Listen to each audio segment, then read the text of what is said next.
Mes frères, mes sœurs, mes adelphes, ça fait longtemps, non? Ça viche. On le sait, les sciences bien installées se conduisent en moyenne plutôt bien. Et puis il y a d'autres sciences, d'autres disciplines qui elles se conduisent plutôt mal. Ces disciplines-là ont intéressé un sociologue des sciences, Aaron Panofsky, qui a publié un livre à leur sujet en 2014 intitulé Misbehaving Science. Et c'est de ça qu'on va parler aujourd'hui.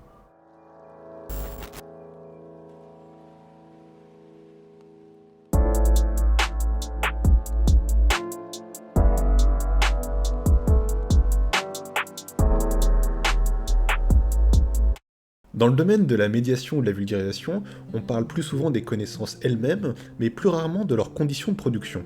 Qui sont les acteurs concernés? Quelle est la place des institutions? Comment les normes de l'activité scientifique sont décidées et instaurées? Et surtout, comment règle-t-on les controverses? Toutes les disciplines scientifiques sont concernées par ces questions. Elles produisent des connaissances qui font le plus souvent consensus, mais sont parfois aussi traversées par des moments de débat, de crise et de controverses. L'histoire et la sociologie des sciences montrent que ces périodes de désordre sont assez communes mais passagères. Elles finissent régulièrement par être résolues ou au moins être assez bien gérées pour que les disciplines continuent de fonctionner. C'est ce qui peut différencier les disciplines scientifiques des disciplines artistiques ou littéraires, où les controverses et les tensions entre les différents courants sont constamment actives, sans que ça les entache forcément. Et puis il y a d'autres disciplines qui se réclament des sciences, mais qui échouent sur plusieurs plans. Aaron Panofsky en parle dans Misbehaving Science, qu'on peut traduire par science à la mauvaise conduite. Pour résumer son concept, Panofsky a proposé cette formule. Si la science est une machine à résoudre les controverses, dans les Misbehaving Science, cette machine est en panne. Les Misbehaving Science possèdent selon lui certaines caractéristiques importantes qui les distinguent des autres sciences, et qui les empêchent d'en devenir vraiment une.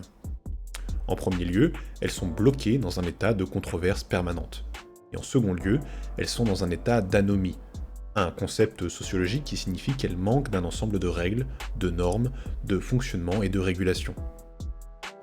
Contrairement donc aux sciences normales, où le désordre est temporaire, dans les Misbehaving Science, le désordre est persistant. Pour illustrer sa notion, Panofsky propose une cartographie sociologique et une analyse historique d'une discipline considérée comme un archétype de Misbehaving Science, la génétique comportementale. On vous propose de plonger dans l'histoire de cette discipline afin de comprendre concrètement pourquoi elle se conduit trop mal pour être une science normale.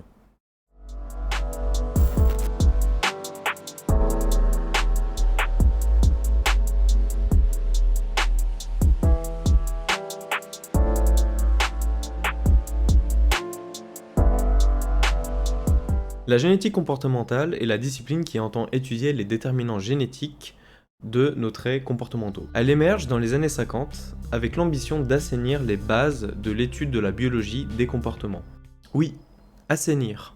Car le contexte de la génétique au début du XXe siècle est un peu sombre. En effet, cette discipline était essentiellement liée à l'eugénisme, c'est-à-dire l'ensemble des théories scientifiques et des programmes politiques dédiés à l'amélioration du contenu génétique de la population par le biais d'une natalité sélective et d'une élimination des porteurs de gènes indésirés. Durant la grande période de l'eugénisme, les scientifiques s'intéressaient aux mécanismes génétiques et à la transmission héréditaire de certains traits d'intérêt qui étaient considérés comme des maladies de la société, comme la pauvreté, la stupidité, l'alcoolisme, la prostitution, la criminalité, le communisme, etc. Jusqu'à la fin de la Seconde Guerre mondiale, les eugénistes bénéficiaient d'un grand soutien massif du public, des institutions et des grandes forces politiques. Ce soutien s'est ensuite dissipé petit à petit durant l'après-guerre, suite aux conséquences inhumaines de l'eugénisme à l'apogée du nazisme. En gros, on considérait ça comme pas très moral. L'ambiance générale dans les sociétés occidentales au début des années 50 est à l'égalitarisme et à la démocratie. Dans ce nouveau contexte, les scientifiques eugénistes et racialistes n'ont pas disparu mais sont devenus moins influents et moins nombreux. Les généticiens qui sont encore attachés à l'héréditarisme, c'est-à-dire à la détermination de la part génétique des traits comportementaux, doivent donc soit abandonner ces recherches, soit se tourner vers des objets d'étude moins controversés, comme les mécanismes moléculaires de l'hérédité liés à des problèmes médicaux non sociaux. L'héritage assez lourd de la génétique complique la poursuite de l'étude de la biologie du comportement et décourage beaucoup de scientifiques de cette période à s'organiser activement pour redéfinir un champ disciplinaire qui lui serait dédié.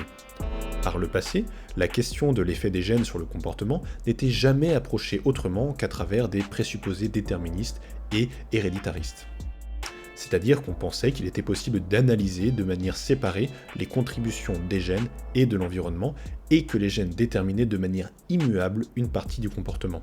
Ces recherches scientifiques étaient adossées à un programme politique et aboutissaient aux mêmes conséquences.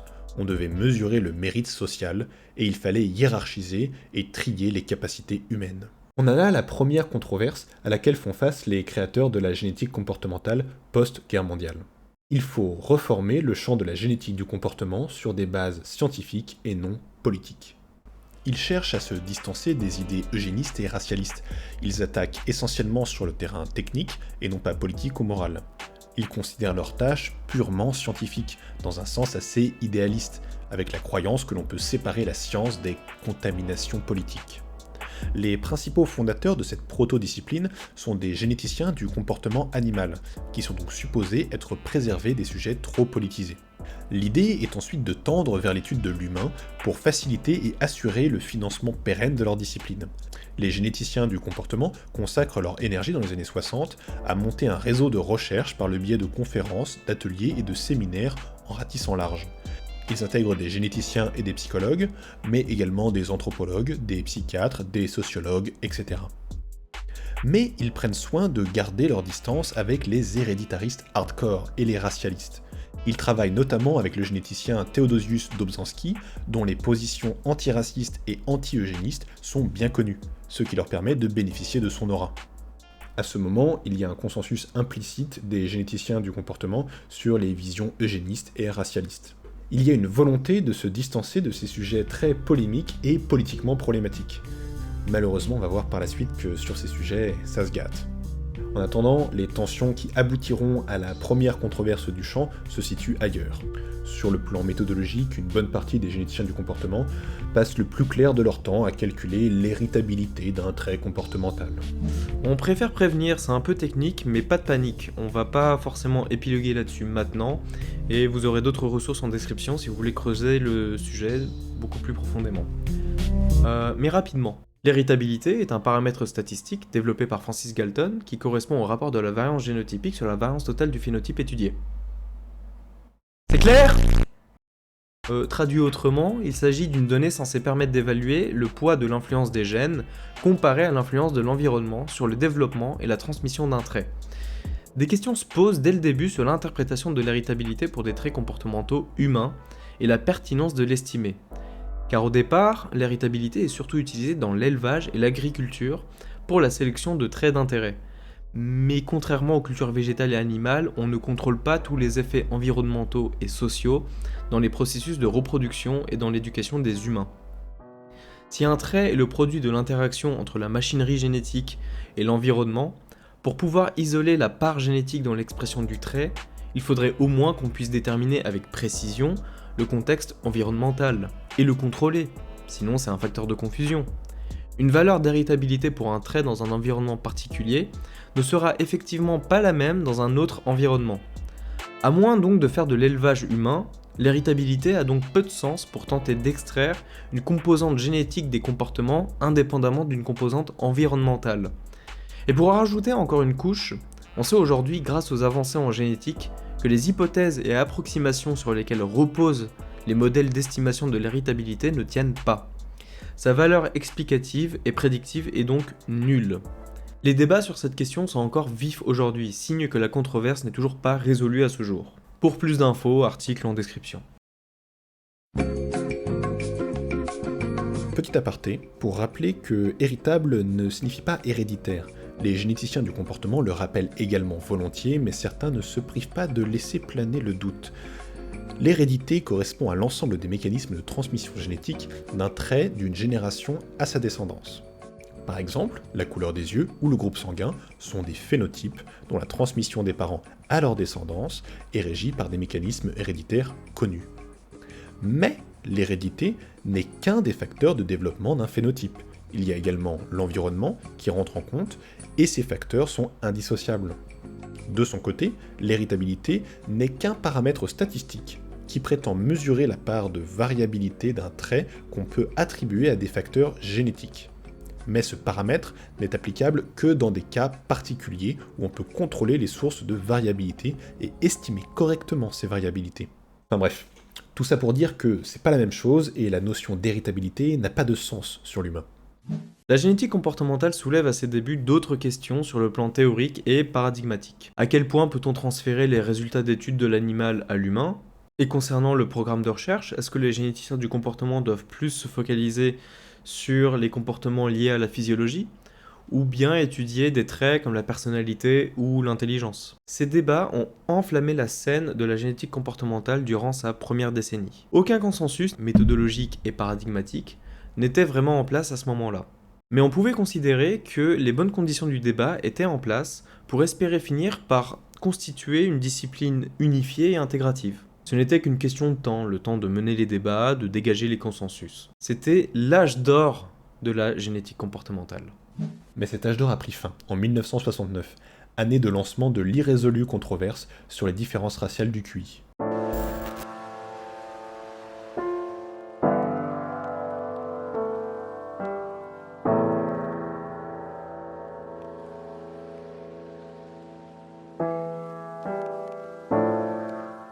Les différences de QI et de réussite scolaire entre les blancs et les noirs ne peuvent s'expliquer par les facteurs environnementaux, sociaux et éducatifs.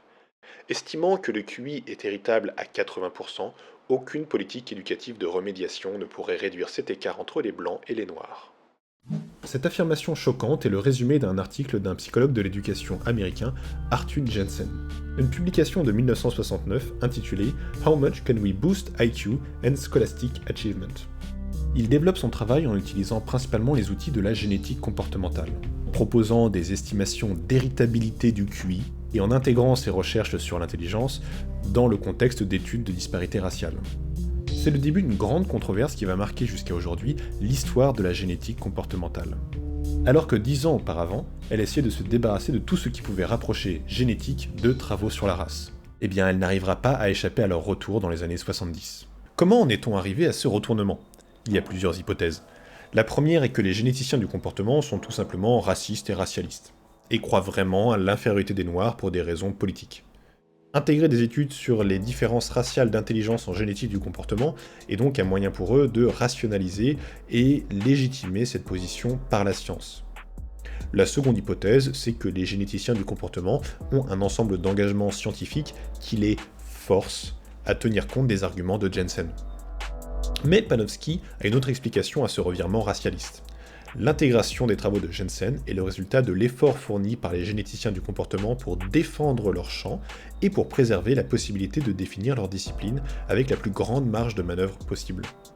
En effet, une partie des généticiens du comportement se rend compte à la suite des travaux de Jensen que les concepts à la base de la génétique comportementale, qu'il a mobilisés pour soutenir n'importe quoi, ne sont pas très solides scientifiquement parlant. Cependant, rejeter les travaux racialistes, les conclusions et les outils déployés par Jensen, cela revient à enterrer définitivement la génétique du comportement humain. Sans aller jusque-là, une minorité de généticiens du comportement insiste tout de même pour virer Jensen et ses alliés de la génétique comportementale. C'est le cas par exemple du généticien du comportement animal Jerry Hirsch. Il insiste sur l'argumentation fallacieuse inspirée de concepts génétiques déployés par Jensen et ses alliés pour justifier le racisme à l'encontre des Noirs et des Juifs. Hirsch voit Jensen et ses collègues proches comme une menace pour le pacte implicite qui maintenait la cohésion entre les généticiens du comportement. Il déplore le fait que la plupart de ses collègues ne font aucun effort pour réguler leur discipline en laissant la voie libre à Jensen et ses alliés. Hirsch n'est pas vraiment suivi par la majorité de sa communauté de chercheurs. Les généticiens du comportement considèrent cette crise comme étant irrationnelle et politique. Selon eux, cette crise doit plutôt être une occasion d'être corporatiste, de défendre à tout prix la liberté de recherche et l'autonomie de leur discipline, qui est devenue la cible de plusieurs attaques académiques. Le retour du racisme dans le champ de la psychologie n'est même pas leur sujet principal d'inquiétude. La majorité des généticiens du comportement cherchent à situer le champ dans une position de juste milieu, entre Jensen et ses critiques, dans un espace intellectuel isolé où ils pourraient mener le débat en se préservant des accusations politiques.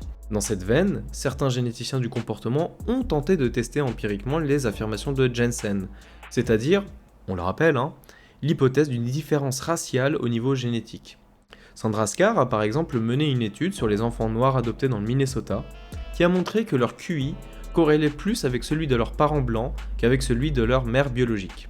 D'autres études, menées sur des cohortes multiraciales ou sur des familles métissées, ont montré que contrôler l'environnement réduisait considérablement l'écart de QI. Bref, les généticiens du comportement échouaient à reproduire l'hypothèse de Jensen. Mais les généticiens du comportement prenaient un peu trop à cœur leur position de juste milieu, et Sandra Scar en tête. Elle a en effet échoué à corroborer les hypothèses de Jensen, certes, mais dans le même temps, elle était proche de lui, intellectuellement et personnellement. Sauf qu'étant à la tête de la Société de génétique comportementale, et manquant de données empiriques solides, elle devait prendre des précautions et ne pas totalement assumer un positionnement tranché en faveur de Jensen. Dans son livre Race, Social Class and Individual Differences in IQ, Sandra Scar prenait donc bien soin de laisser suffisamment d'espace à Jensen et à ses critiques, pour qu'elle puisse ensuite placer ses propres travaux dans une sorte d'entre-deux.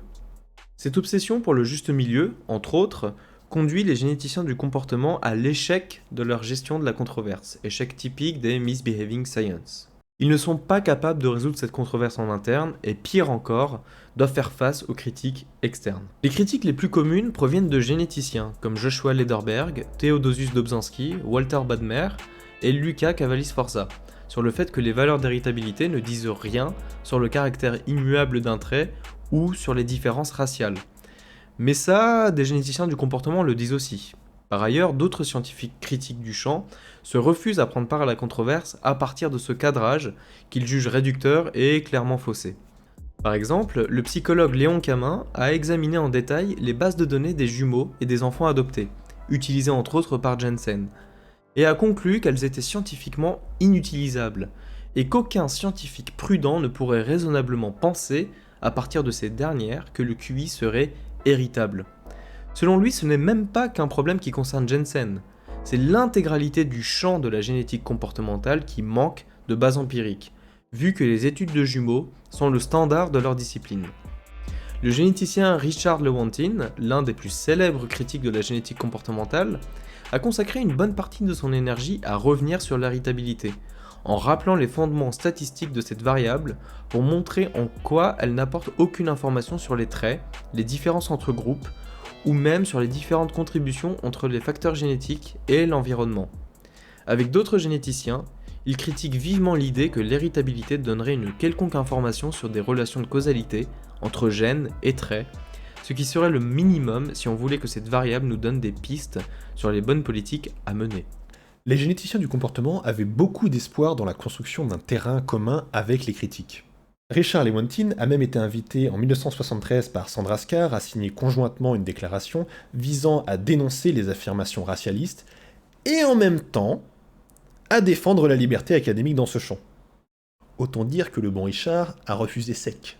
Et il lui répond « L'enjeu n'est pas et n'a jamais été la liberté académique. Le fait est que la génétique est utilisée en tant qu'arme dans une lutte politique, et nous nous désarmons complètement si nous laissons cette lutte être menée sur le terrain choisi par les racistes. » Les critiques de la génétique comportementale considèrent que tout ce cadrage autour de la liberté académique n'est qu'un écran de fumée, dissimulant le véritable enjeu du racisme scientifique. Ces mêmes critiques considèrent également que le cadrage choisi par les généticiens du comportement, qui vise à séparer la science de la politique, est foireux. Plusieurs études de jumeaux étaient publiées avec des suggestions politiques du même ordre que ce qu'on pouvait trouver chez les eugénistes quelques décennies plus tôt. De même, l'obsession de la génétique du comportement pour des sujets comme le QI ou les différences raciales ne peut être complètement décorrélée de considérations politiques, et ce peu importe les motivations personnelles des chercheurs. La pertinence scientifique de ces sujets est intimement liée à leur pertinence politique. C'est d'autant plus important à garder en tête que pour accepter des affirmations sur l'héritabilité et les différences raciales du QI et d'autres traits, il faut forcément accepter des présupposés sur l'environnement, qui est ici l'ordre social, et sur le poids de son influence dans le développement des traits comportementaux. C'est une croyance assez répandue chez les généticiens du comportement héréditariste que, dans leurs études, l'environnement des différents sujets est homogène, ce qui est loin d'être le cas, et que, contrairement aux gènes, l'environnement n'impacte que marginalement les traits étudiés. Ça dit beaucoup de la considération qu'il porte sur les politiques sociales visant par exemple à rétablir une égalité des réussites scolaires et professionnelles, qu'il juge donc peu utiles et efficaces. Vous comprenez donc bien que tout cela n'a rien de neutre politiquement parlant, et donc que cette séparation entre science et politique ne tient pas. Les critiques de la génétique comportementale affirment que ce champ n'est qu'un élément d'un projet plus global de résurgence du déterminisme biologique. Cette discipline s'articulerait avec les théories de la sociobiologie, discipline fondée par E.O. Wilson, qui affirme que le viol et la xénophobie sont des stratégies humaines de survie issues de l'évolution et qui utilisent les recherches sur les hormones et le cerveau pour expliquer les inégalités de genre. Bref, le débat était très tendu et tout terrain d'entente était miné. Que ce soit par les critiques externes du champ, qui considéraient que rien n'allait, ni sur le plan scientifique, ni sur le plan politique, ou que ce soit par les généticiens du comportement eux-mêmes, qui échouaient à résoudre en interne cette controverse qui va suivre le champ jusqu'à aujourd'hui. En effet, comme nous allons le voir, le champ est encore aujourd'hui très partagé. Et on y trouve encore un nombre important de chercheurs promouvant des idées et des travaux aux fondements racistes, quand leurs collègues essayent de se défendre de promouvoir de telles idées.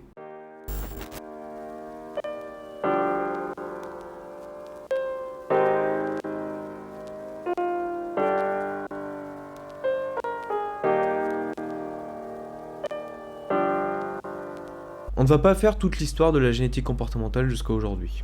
Il y a beaucoup d'autres sources que vous pourrez creuser pour comprendre sa trajectoire et ses problèmes politiques et épistémologiques. Le portrait qu'on a tracé jusqu'à maintenant est suffisant pour comprendre le pattern typique qui fait de cette discipline une misbehaving science. La première décennie qui a vu naître cette discipline s'est accompagnée d'une première controverse qui n'a pas encore été résolue jusqu'à aujourd'hui. Celle sur les fondements théoriques et pratiques de cette discipline et sa volonté de se distancier de l'eugénisme. La décennie suivante fut marquée par la controverse de la race et du QI, dont la résolution fut là aussi un échec, à cause de choix organisationnels douteux et d'une pression extérieure qui devenait difficile à gérer.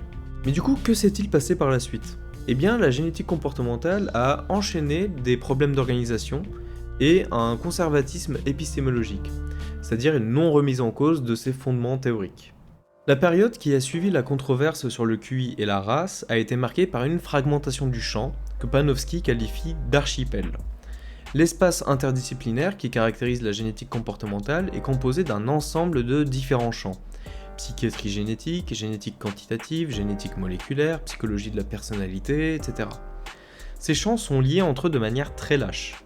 Si le but commun est d'étudier le lien entre génétique et comportement, chaque sous-discipline a cependant ses propres pratiques, ses propres intérêts, et parfois même des tensions avec les autres sous-disciplines de l'archipel. L'une des principales tensions concerne les généticiens du comportement animal, opposés aux généticiens du comportement humain. La dispute entre eux était vive, notamment à propos de la méthodologie des généticiens du comportement humain, que les chercheurs en comportement animal considéraient comme datée, car bloquée au stade de l'estimation de l'héritabilité, entre autres. Ils n'étaient également pas d'accord sur la gestion interne des recherches sur les sujets socialement délicats. Cette tension a abouti à la mise à l'écart et au départ des chercheurs en comportement animal qui ne se retrouvaient plus dans le projet plus général de la génétique comportementale. Dans le même temps se développe une plus grande défiance des généticiens, les vrais, les sérieux, et des neuroscientifiques vis-à-vis de la génétique comportementale. Cette discipline se rapprochait en effet de plus en plus de la mauvaise psychologie, en se dissociant de la biologie. Là où les généticiens et les neuroscientifiques, eux, développaient des méthodologies et des approches qui leur permettaient de produire des résultats sans camper sur les outils datés de la génétique comportementale. Les biologistes extérieurs devenaient donc forcément très critiques de cette discipline. En résumé, cette fragmentation intellectuelle et sociale, caractéristique d'une misbehaving science, a marqué l'histoire du champ et fragilisé l'ambition unificatrice des débuts de la génétique comportementale. L'autre caractéristique propre au misbehaving science, qui a émergé suite à ces controverses, c'est la constitution de ce champ en bunker. Après avoir dû essuyer les critiques durant les années 70, les généticiens du comportement ont développé un certain sens du corporatisme et un ensemble de réactions à la critique qui persistent jusqu'à aujourd'hui. Plutôt que de répondre à leurs critiques légitimes sur le fond, ils vont considérer ces critiques comme non légitimes car provenant de personnes qui ne contribuent pas à faire avancer la discipline, qui ne veulent qu'endommager la réputation scientifique de leur champ et qui ne font tout simplement pas de recherche. Les généticiens du comportement ont donc développé une mentalité de bunker, pour s'isoler et se préserver de la critique. Ils ne prennent au sérieux que ce qui provient de leur champ, ou ce qui s'y rattache selon leurs propres standards, quand bien même ce champ est pourtant fragmenté. Et encore, c'est sans compter sur le fait que les critiques internes finiraient par être elles aussi marginalisées, ce qui était le cas de Jerry Hirsch. Cette impression de champ bunkerisé est concrètement matérialisée par la structuration sociale de la génétique comportementale. À la fin des années 90, près de la moitié des membres américains de la Behavior Genetic Association étaient concentrés dans à peine une dizaine d'universités. Ce qui est un peu bizarre, vous voyez ? Un champ disciplinaire normal verrait ses membres distribués un peu plus équitablement entre les établissements de recherche et les départements universitaires à travers le pays. On a des exceptions comme la physique des hautes énergies, d'accord, mais la génétique comportementale n'est pas limitée par des contraintes en termes d'infrastructure, donc c'est difficilement comparable. Ça montre bien que cette organisation particulière du champ est le résultat de sa tentative de survie à la controverse. La génétique comportementale va se réfugier où elle peut être accueillie, dans des forteresses, ce qui explique qu'elle soit concentrée de manière aussi localisée. Dans un champ disciplinaire scientifique normal, on attendrait des investissements sérieux de la part des acteurs pour assumer leurs responsabilités. On viserait une institutionnalisation des échanges internes pour garantir une critique collective et constructive pour résoudre la controverse. Une misbehaving science fait autrement en institutionnalisant l'anomie, une absence de normes et de standards censés réguler le champ, si bien qu'on aboutit, comme pour la génétique comportementale, à une grande forteresse hermétique à la critique et à la mise en place d'une sorte de règle implicite de non-interférence mutuelle au sein du champ. L'anomie n'est pas ici le chaos, c'est un ensemble de règles et de structures, mais qui garantissent non-régulation, non-interférence, non-compétition et surtout non-responsabilité. Bon, quand on constate tout ça, on pourrait quand même se dire qu'au bout d'un moment, la génétique comportementale mettrait en place tout un système pour se sortir de cette situation, non ? Enfin, ça a pas l'air d'être une situation enviable. Bah, la génétique comportementale, on a décidé autrement. PTDR. Cet état permanent de controverse, elle a décidé, dans les années 80-90, d'en faire une force et de capitaliser dessus. Comment ? Eh bien, en alimentant dans l'espace public une vision déterministe de la génétique, en passant par une communication externe provocatrice, et en nourrissant les débats sur la véracité de ces affirmations. La génétique comportementale trouve ainsi les carburants qui lui permettent de rester debout, et même productive. Quand bien même les généticiens du comportement disent que les gènes n'expliquent pas tous les comportements, et que la psychologie ne pourrait se réduire à la biologie, ils arrivent dans le même temps à laisser planer une vision réductionniste, et à l'utiliser dans un but de provocation, et afin de recruter des adeptes ouverts à ces idées. La coexistence des perspectives réductionnistes et d'autres perspectives prudentes sur cette question dans un même espace intellectuel est maintenue possible par le fait que le champ très général de la psychologie est considéré comme généreux, accueillant assez largement des programmes de recherche différents et parfois même concurrents. Et les généticiens du comportement embrassent, directement ou indirectement, la perspective réductionniste afin de se valoriser et gagner en capital. Ce que Panofsky a d'ailleurs détaillé dans un autre papier, où il montre comment la génétique du comportement parvient à capitaliser sur d'autres créneaux, notamment médiatiques, vu qu'elle échoue à gagner en capital académique. Les choses n'iront pas mieux les années qui suivront, avec le développement des nouvelles technologies en génomique à partir des années 90, et au début des années 2000, les généticiens du comportement pensaient pouvoir solidifier leurs recherches en ajoutant les avancées en biologie moléculaire à leur arsenal méthodologique, aux côtés de l'héritabilité issue des études de jumeaux. Mais plutôt que de se consacrer à la recherche de mécanismes génétiques, on restait sur un programme daté, celui de se contenter de relever des liens flous entre marqueurs génétiques et comportement. C'était la fameuse ère où on cherchait le gène du comportement X. En 87, on annonce la découverte du gène du syndrome maniaco-dépressif. En 93, c'est le gène de l'homosexualité. En 96, le gène de l'alcoolisme. Sauf que systématiquement, quelques temps après ces annonces, les articles étaient soit rétractés, soit réfutés, après une analyse plus rigoureuse des affirmations et des données. Aucun lien génétique n'a pu être établi de manière satisfaisante entre les variants de gènes et un trait socio-psychologique, que ce soit l'alcoolisme, la criminalité ou l'intelligence. Les tentatives de montrer un tel lien aboutissaient toujours à un échec, mais la génétique comportementale, en bonne misbehaving science, laissait circuler une couverture médiatique outrageuse sur ces découvertes, bien que réfutée ensuite, en ne prenant pas toujours la peine de repasser derrière. Non seulement c'était la désillusion sur les promesses des avancées en génomique, mais la génétique comportementale n'a pas su prendre acte de ces échecs. Et les généticiens, les vrais, les sérieux, qui annonçaient la fin de la récré, étaient eux aussi un peu trop optimistes, en pensant que les généticiens du comportement allaient se rendre à l'évidence que l'origine de leurs échecs et de leurs controverses se situait au fondement même de leur discipline. Au lieu de ça, les généticiens du comportement se contentaient de grimper l'échelle des nouvelles technologies. À mesure que les techniques génomiques se développaient, elles étaient alpaguées par les généticiens du comportement, jusqu'à la nouvelle déception, qui les mènerait à passer à la technique suivante. GWAS, séquençage d'exomes, criblage épigénétique, des méthodes coûteuses pour tenter de répondre à la question douteuse des liens entre génétique et comportement. Et à la fin, rien. Pire encore, plus on montait en complexité et plus on devait revoir à la baisse la force des corrélations entre génétique et comportement qu'on trouvait auparavant avec les études de jumeaux. Un peu gênant du coup. La génétique comportementale est actuellement dans un cycle sans fin. Elle entretient un état permanent de controverse et ne revient pas sur les critiques de ses fondements.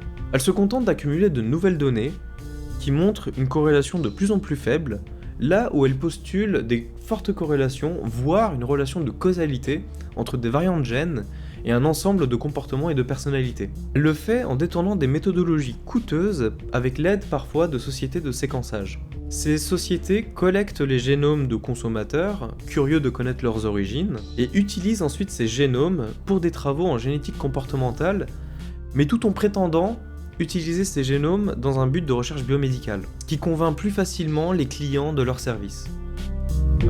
Pour rappel, ces services sont interdits en France, et en plus ils sont daubés. Plus d'infos en description aussi, tout ça.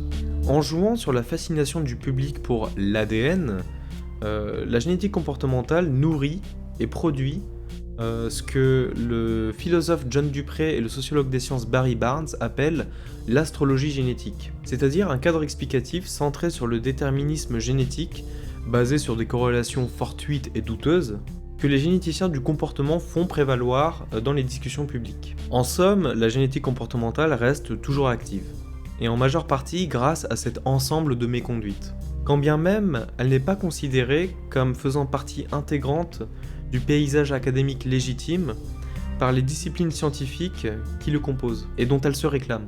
Elle se contente d'aller là où elle peut être accueillie, et se nourrit d'un capital symbolique médiatique, à défaut de gagner en capital scientifique académique.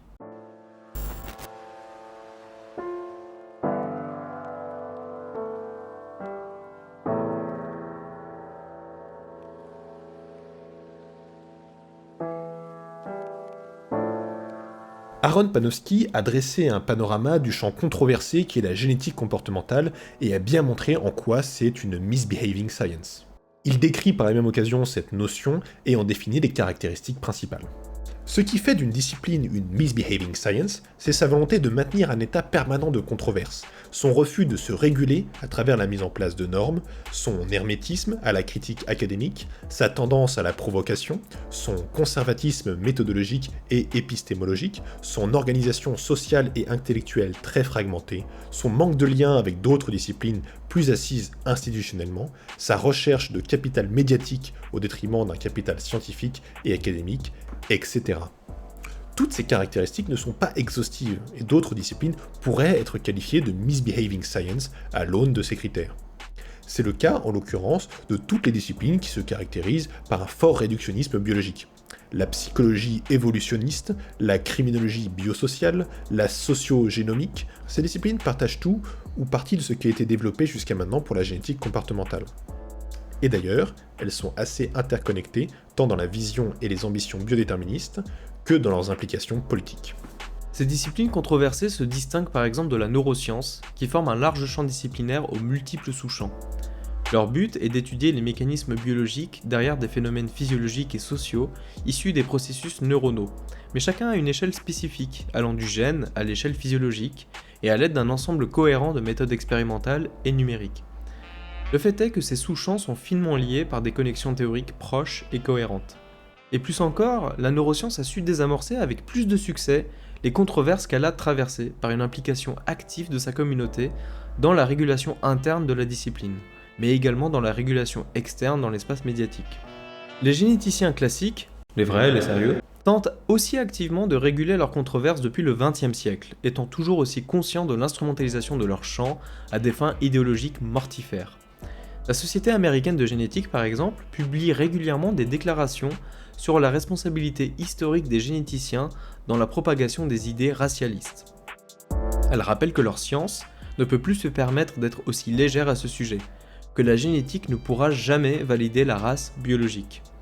Et c'est ce qui est frustrant avec les misbehaving science. Elles manquent clairement de sens des responsabilités. À trop vouloir tout cadrer par la recherche des faits et la neutralité politique de l'activité scientifique, à trop tenir ces postures nonchalantes, cette posture de dissident, de victime des critiques, les chercheurs des misbehaving science, même les plus modérés et les plus progressistes, se laissent récupérer, en particulier par des suprémacistes et des eugénistes, qui sont friands des études et qui laissent planer l'idée d'une différence profonde et immuable entre individus. Et lorsque ce ne sont pas des récupérations, ce sont carrément les chercheurs eux-mêmes qui proposent de guider des politiques publiques grâce à leurs travaux. C'est le cas de Robert Plomin et Catherine Page Arden, qui suggèrent dans leurs ouvrages de prendre acte de l'existence d'une part de déterminisme génétique des capacités intellectuelles et scolaires, et d'orienter les moyens alloués à l'éducation de manière plus économique, en se basant sur la prédiction des résultats scolaires des élèves à partir de leur génome dès la naissance. Et ceci en se disant profondément de gauche, mais tout en refusant de mêler science et politique. Genre, est-ce que vous vous rendez compte que tout un champ disciplinaire qui se contente de faire des corrélations entre cartographie génétique et traits comportementaux, avec des coefficients de corrélation ridicules, sans proposer une once de mécanismes biologiques qui viendraient étayer leurs affirmations. Bref, ce champ qui tire la génétique vers le bas voudrait se montrer suffisamment prédictif pour définir à la naissance l'avenir des individus. Vous imaginez si les recherches cliniques sur un nouveau traitement avaient la même rigueur ? Genre, une pauvre corrélation entre la prise d'un traitement avec un effet super faible, assimilable à du bruit, avec une méthodologie douteuse, des méthodes super bancales, vous auriez confiance dans ce traitement ? C'est super dangereux, vous pensez bien qu'on se régule assez pour ne pas se fourvoyer sur ces résultats. Et même avec des exigences beaucoup plus élevées, on arrive quand même à des ratés en sciences pharmaceutiques.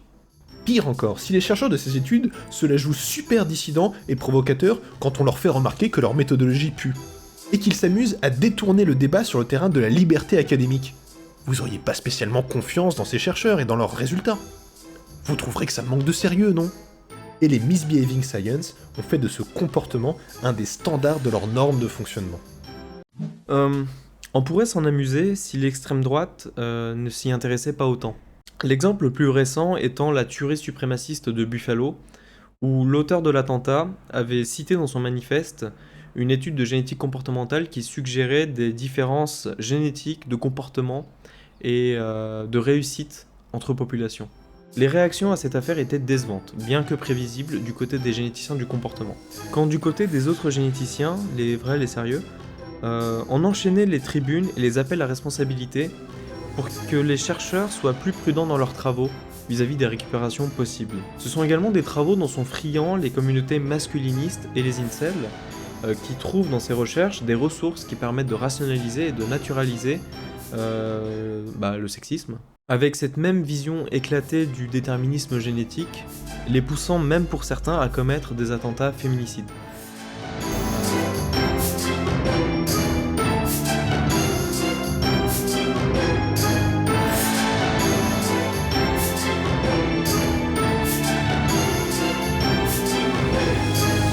Si on a décidé de parler de ce sujet aujourd'hui, c'est parce que le livre est très intéressant et parce que ça colle avec notre ligne éditoriale qui vise à apporter un regard critique sur la recherche.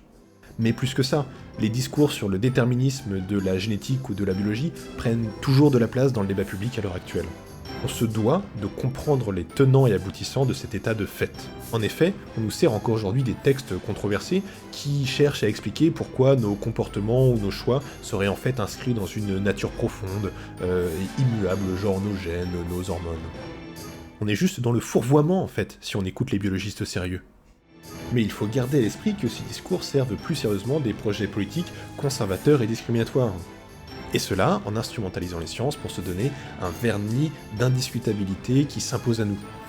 En fait, c'est même pire, il n'y a pas qu'une instrumentalisation, il y a même une implication directe de certaines disciplines qui se réclament des sciences, comme la génétique comportementale. Comprendre comment ces disciplines fonctionnent, comment ces acteurs se comportent, comment elle est reçue au sein du milieu académique, c'est important pour pouvoir garder un œil critique sur ce qu'elle produit. Et ça peut nous permettre de changer notre regard sur tout ce qu'on voit passer dans les journaux et sur les réseaux sociaux, sur la biologie du comportement. Ça nous permet de garder à l'esprit que finalement ça ne repose sur pas grand chose de solide. Et les chercheurs qui défendent ce pas grand chose de solide ont un comportement qui n'est pas à la hauteur de ce qu'on attend de scientifiques responsables. En gros, on pense que c'est plutôt utile de pouvoir identifier les misbehaving science. Enfin, si on a décidé de vous parler de ce sujet, c'est parce qu'on se rend compte qu'actuellement, on apporte de plus en plus de discours issus de la génétique comportementale, qui était à la base surtout cantonné au monde anglo-saxon. On a même des traductions d'ouvrages de génétique comportementale dans la francophonie. S'il existe beaucoup de ressources anglophones qui sont critiques sur ces sujets, on en manque encore beaucoup en France. Malgré tout, on vous en propose en description, et on espère tendre vers la production de plus de contenus critiques. En bref, les misbehaving science sont des mauvaises parodies de science, qui ont malheureusement trop de répercussions. En ne prenant pas au sérieux les innombrables critiques qui pavent la littérature académique et les prises de parole publiques à leur égard, elles se condamnent à ne rester que des machines à résoudre des controverses en panne.